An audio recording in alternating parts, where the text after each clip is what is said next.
Do I like being an underdog? And do I enjoy being an underdog? December 14th, 2007. Yeah. Vidart was born. Able to play that sport to be in the number one slot. Number two is not okay with me. I want to excel in that particular field. So my period is a little short.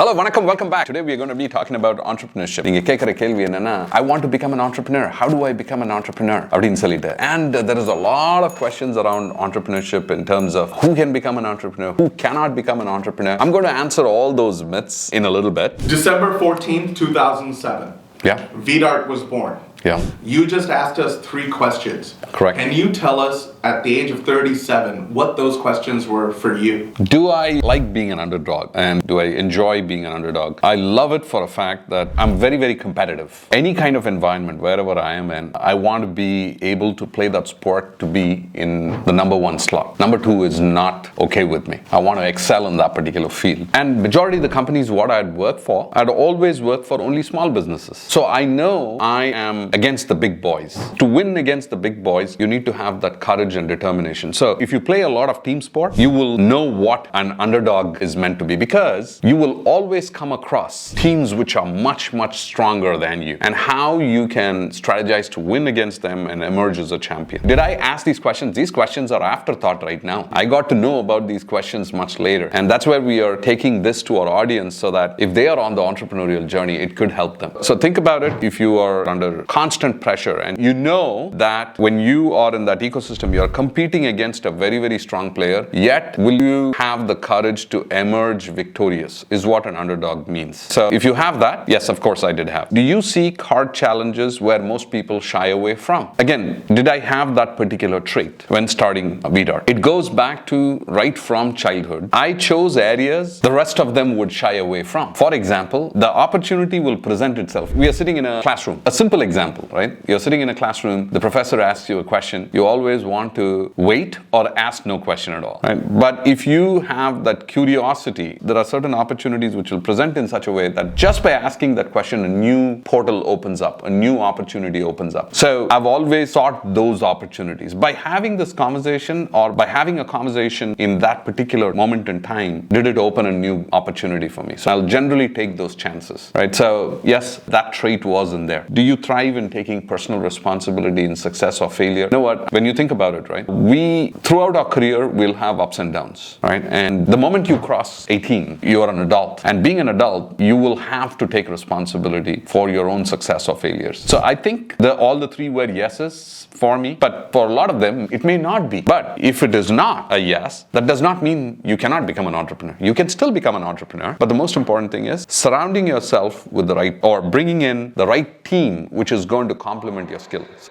So நீங்க வந்து ஒரு entrepreneurial journeyல வந்து இந்த 3 questionsக்கு வந்து you answered one of them is a no. You don't like really taking those kind of risks, or you don't like being an underdog அப்படின்னு நினைக்கிறீங்கன்னா, then you can think about bringing the right set of team players into your team who could be complementing your skills. Last question for you. How are you so good at handling failure? This is something I've seen consistently from you. I'm so glad that you brought that up. I was thinking about it, and you mentioned that I generally come out of it like very, very quickly. For me, it is a 24-hour time frame. But the most important thing what I do is I am doing self-talk, stating that this is not the end of the world. We can do better.